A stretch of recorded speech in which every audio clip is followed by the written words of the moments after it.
Hello everyone, আমি makeup artist Riya Mukherjee আবার একটা মডেল শ্যুটের বিটিএস ভিডিও তোমাদের সাথে শেয়ার করছি।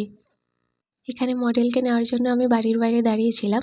মডেলকে নিয়ে এসেছি, এবার যথারীতি সব রকম মেকআপ প্রসেস আস্তে আস্তে শুরু করে দিয়েছি। আমার এই মডেলের নাম ছিল শ্রেয়া। বলতে গেলে শ্রেয়া একদমই বাচ্চা, তো এখানে আমাকেও বলছিল কতটা ছোট। আর এখানে কথা বলতে বলতে আমি ওর স্কিন প্রিপারেশন শুরু করে দিয়েছিলাম। শ্রেয়া কিন্তু একদমই ওর স্কিনের টেক কেয়ার করে না। ওর স্কিন কিন্তু ভীষণ রকম ড্রাই ছিল। বলতে গেলে ওর ফোরহেড আর আইব্রোর এরিয়া থেকে রীতিমতো ফ্লেক্স উঠছিল। পড়াশোনার পাশাপাশি ও যেহেতু এরকম বিভিন্ন শ্যুটের কাজও করে, তাই স্কিনের প্রপার টেক কেয়ারও করতে সময় পায় না। সেটা নিয়েই আমি ওকে বলছিলাম অ্যাটলিস্ট সামান্য কিছু হলেও স্কিনটার একটু টেক কেয়ার করতে, আর ঠিকঠাক করে একটু জল খেতে। আর কথা বলতে বলতে এখানে আমার মেকআপের একটা পছন্দের পার্টের উপর কাজ করছি। আই মেকআপটা কেমন হয়েছে জানিও। ওর চোখটা খুব একটা বড় ছিল না, কিন্তু আমি একটু বড় দেখাতে চাইছিলাম, সেই মতো আমি এখানে আই মেকআপটা করেছি।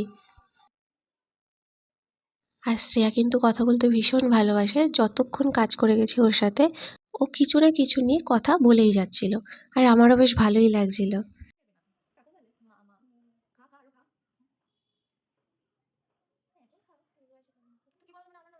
সত্যি কথা বলতে বলতেই কিন্তু আমরা একে অপরের থেকে অনেক কিছু জানতে পারি, যেগুলো হয়তো আমাদের জানা নাও থাকতে পারে।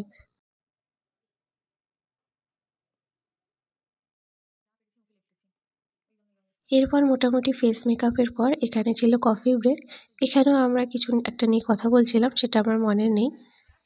আর এরপর আমি যেহেতু ভেবেছিলাম ওর ওপর কলকা করব, তো সেই প্রসেসটা শুরু করে দিয়েছি। এই কলকাটায় স্বনামধন্য মেকআপ আর্টিস্ট মুক্তি ম্যামের কাছ থেকে অনুপ্রাণিত হয়ে করার চেষ্টা করেছিলাম। আর তারপর আমি আমার মতো একটা হেয়ার ডু করে নিয়েছিলাম ওপেন হেয়ারের মধ্যেই। শ্রেয়া ঝাল খেতে পারে না বলে লাঞ্চে ছিল পোলাও, আর চিকেনটা যতটা কম স্পাইসি বানানো যায় মা সেভাবেই বানিয়েছিল। আমার এই মেকআপ লুকের চিন্তাভাবনাটা আমি সেদিনকে একটু অন্যরকম রেখেছিলাম। সাবেকি কলকা, টানা টানা চোখ, হাতে আলতা দিয়ে কলকা, মুকুট, আটপৌরে শাড়ি পরিয়ে বেঙ্গলি ব্রাইডাল লুকই ক্রিয়েট করেছিলাম, কিন্তু একটা ওপেন হেয়ার লুককে সাথে নিয়ে এবং লাল বেনারসিকে বাদ পরে আমি এখানে ওকে সিঁদুরও পরিয়ে দিয়েছিলাম। এরকম এক একটা লুক তৈরির পেছনে কিন্তু অনেকটা সময়, অনেক রকম চিন্তাভাবনা আর অনেকটা পরিশ্রম থাকে। তাই আউটকামটা তোমাদের কিরকম লাগলো প্লিজ কমেন্টে জানিও। এই ভিডিওটা বা আমার কাজ যদি তোমাদের পছন্দ হয় তাহলে প্লিজ লাইক, কমেন্ট, শেয়ার করো, আর আমার পেজটাকে ফলো করে রেখো। সবাইকে অসংখ্য ধন্যবাদ।